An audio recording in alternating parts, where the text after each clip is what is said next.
सिडकोतील सर्वात जुनी सराफी पेढी अश्विनी ज्वेलर्स, आपला घरचा सोनार. आता सजूया नखशिखांत अलंकारांनी.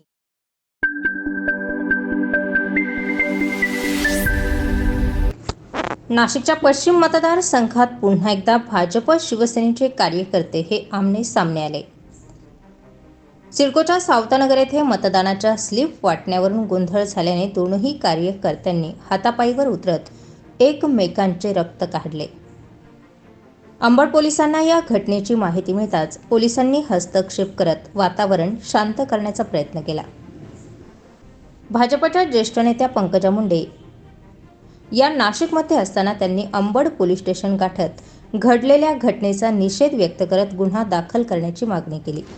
माझ्या अंगावर पडले, मला माझी कोणाशी वैयक्तिक दुश्मनी नाहीये, पण ते येऊन डायरेक्ट माझ्यावर का बरं चालू झाले मला ते समजत नाही. आमचा हत्यारचा विषय देत नाही आणि तो ओरडायचा गाडीतून बंदूक काढ रे, गाडीतून बंदूक निकाल रे, भद्रकालीचे लोक बुला.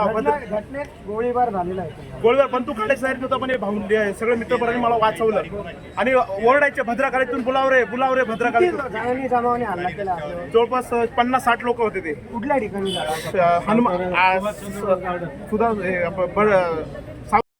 नाशिक त्याच्यामध्ये प्रतिष्ठा आहे. अशा प्रकारे निवडणुकीमध्ये होणं आणि एक महिला आमदार लढत असताना, एक महिला नेता लढत असताना अशा प्रकारच्या गोष्टी होण्याचे माझ्या कार्यक्रमावर हल्ल्याचा तीव्र निषेध करते आणि पोलिसांना विनंती केली की त्याची चौकशी करावी आणि त्यांच्यावर करावे. त्यांच्या प्राण घेण्याचा प्रयत्न केलेला आहे, त्याच्यामुळे त्यांच्यावर अटेम्प्ट मर्डर दाखल करावे अशी आम्ही मागणी केली. एक गोळीबार पण झाला आपल्या भाजपच्या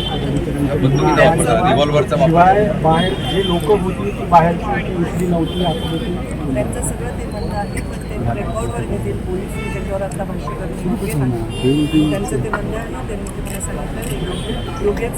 त्यांनी जे मला सांगितलं ते आपण जे बोलतात तेच परंतु ही फार गंभीर गोष्ट आहे. अशा प्रकारे नाही झालं पाहिजे. जे लोक वेगवेगळ्या गुन्ह्यामध्ये तडीपार आहेत, मुकामध्ये आहेत, असे लोक जर येऊन इलेक्शनमध्ये हस्तक्षेप करत असतील आणि महिला उमेदवार असताना अशा प्रकारे तिच्या कार्यकर्त्यांना हल्ला करत असेल तर असे करत नाही.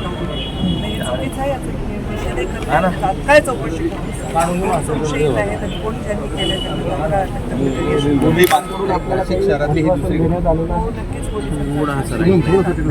नाशिक शहरातली ही दुसरी घटना आहे. सेम या पद्धतीनं स्लीप वाटण्याच्या बाजूला एकूण स्लीप वाटले जाते. पैसे वाटण्याचे जे प्रकार होत आहेत त्यावर अंकुश ठेवलं जात नाही नाही. मला असं नाही, निवडणुकीमध्ये अशा घटना घडत असतात आणि त्या अत्यंत चुकीच्या आहेत की अशा प्रकारचे एकदम मसल आणि मनी पॉवरचे जेव्हा लोक निवडणूक होणार आहे आणि ते अत्यंत चुकीचं आहे. आता एक चांगल्या मेरिटचं व्यक्ती, चांगलं काम करणारा व्यक्ती जर काम करत असेल तर अशा पद्धतीने मसल आणि मनी पॉवर पण राजकारणामध्ये परत ॲक्टिवेट झालं तर या महाराष्ट्राला चांगलं चित्र आहे.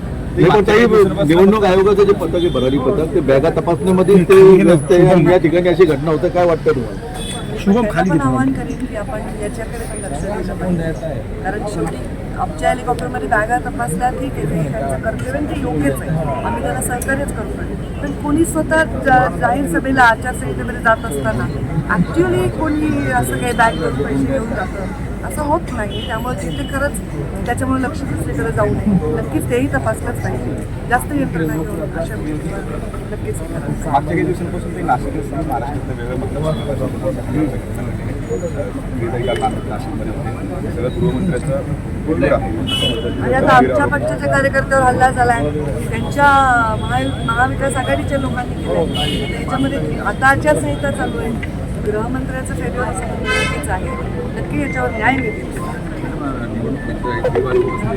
सध्या जर बघितली मराठा वर्सेस समाजाला विधानसभा निवडणुकीमध्ये पडतात. नाशिकमध्ये पूर्व मतदारसंघाचं सेम वेगळं, काही ठिकाणी बंजारी मराठा असा वाद होतो. तर असं वाटतं जातीचं फॅक्टर काय मोठ्या प्रमाणात आहे? काय आव्हान? मला वाटतं आमचा जे निवडणूक आहे विकासावर आम्ही नेतो. विकासावर निवडणूक लढणं हेच योग्य, हेच आमचे संस्कार आहे. थँक्यू.